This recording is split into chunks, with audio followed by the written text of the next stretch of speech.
El tratamiento de elección del cáncer de laringe es la cirugía. En algunos casos concretos se puede utilizar la radioterapia en lugar de la cirugía con unas perspectivas de curación similares. Para simplificar el tratamiento vamos a dividir el cáncer de laringe en tumores no avanzados de laringe, T1 y T2, y en tumores avanzados de laringe, T3 y T4. Hago un inciso para señalar que hay que estudiarse bien el TNM de la laringe. Es un TNM fácil que se retiene bastante bien. Sin embargo, ahora os voy a dar una frase, unos conceptos para diferenciar entre el tumor avanzado y el tumor no avanzado de laringe. Con esto me arriesgo mucho. Que conste que primero recomiendo saberse el TNM.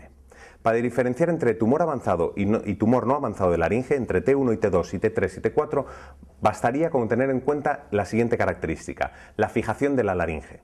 Cuando nosotros nos hablen en una pregunta de una laringe fija, inmovilidad de una hemilaringe o de una laringe, estamos hablando de un tumor avanzado de laringe, T3 y T4. Si nos hablan que esa laringe conserva la movilidad, ya sea, aunque esté disminuida, hablamos de un T1 y T2 de laringe.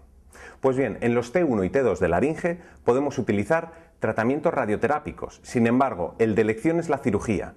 En los tumores no avanzados de laringe utilizaremos cirugías parciales, cirugías en las que quitemos parte del tumor.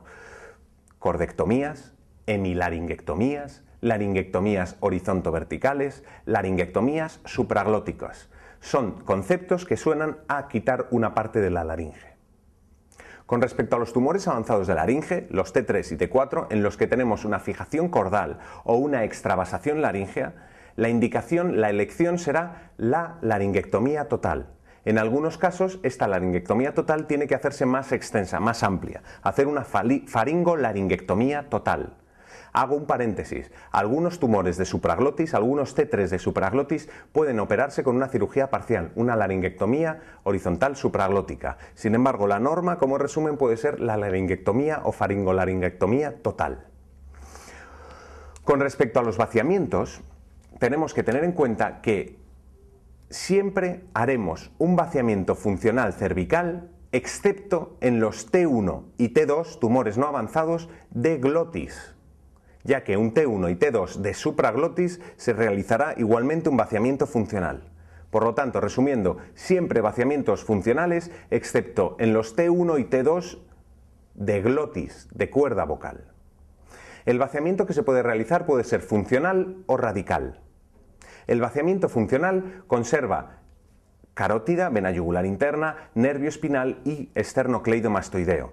El vaciamiento radical, extirpamos el nervio espinal, el músculo esternocleidomastoideo y la vena yugular interna. Optamos por un vaciamiento radical cuando tenemos infiltración de algunas de estas tres estructuras, músculo esternocleidomastoideo, vena yugular interna o nervio espinal. Cuando analizamos las piezas quirúrgicas una vez el paciente ya ha sido operado, le hemos cerrado, está en su habitación y recibimos el informe de anatomía patológica. Si tenemos informe anatomopatológico de adenopatías de ganglios linfáticos afectados por cáncer, infiltrados por el carcinoma epidermoide, o tenemos márgenes de resección positivos, es decir, una cordectomía que nos dice que el margen de resección ha sido positivo, en ese caso realizaremos una radioterapia adyuvante para completar el tratamiento. ¿De acuerdo? Una entidad que hay que tener en cuenta dentro del cáncer de laringe hoy en día son los protocolos de conservación de órgano. En los protocolos de conservación de órgano sacrificamos porcentaje de curación frente al hecho de conservar la laringe, de conservar el órgano de la laringe y por lo tanto poder hablar y poder tragar y no tener la traqueostomía. ¿Quiénes son los candidatos ideales? Los tumores que tienen un T3. ¿Cuál es la diferencia dentro de los tumores avanzados de laringe que habíamos definido como aquellos que tienen una fijación de la hemilaringe con respecto a los T4 que ya no serían candidatos para la conservación de órgano? Pues bien, hablamos de un T4 cuando el cáncer infiltra el cartílago laríngeo o sobrepasa el cartílago laríngeo, es decir, se hace extralaríngeo. En estos tumores, en los T3, es decir, que tienen fijación cordal, pero que el cáncer no ha sobrepasado la laringe ni infiltra el cartílago tiroides, con intención de conservar la laringe, podemos en primer lugar darle quimioterapia. Si el paciente tiene una respuesta positiva a la quimioterapia, complementaremos el tratamiento con quimio y radioterapia. Si el paciente tiene una respuesta positiva al tratamiento, en ese caso realizaremos un vaciamiento ganglionar cervical si al inicio era N positivo. Ahora bien, si cuando le damos la quimioterapia de inducción el paciente no tiene respuesta, es decir, el volumen del tumor sigue siendo igual de grande o no ha disminuido en un 50%, o cuando le completamos el tratamiento vemos que sigue teniendo tumor, es decir, no ha habido una respuesta completa, pasaremos a una laringuectomía total de rescate. A los pacientes que son inoperables se les realizará un tratamiento paliativo con quimioterapia o quimio y radioterapia.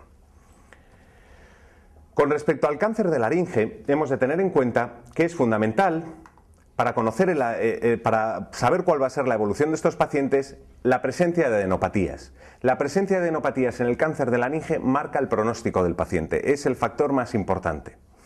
Este tipo de pacientes, cuando tienen recidiva, cuando les recidiva el tumor de la laringe, suele suceder, en el 80% de los casos, en los 2 primeros años después de la cirugía. También hemos de tener en cuenta que estos pacientes que tienen un cáncer de laringe lo tienen porque han sido sometidos a tóxicos como el tabaco, el alcohol, el virus del papiloma humano, asbesto, etcétera, que también son carcinógenos en otras localizaciones del cuerpo humano, por lo que no es raro que estos pacientes suelen tener segundos, primeros tumores en esófago, en estómago, en pulmón e incluso en la laringe cuando han recibido un tratamiento de cirugía parcial.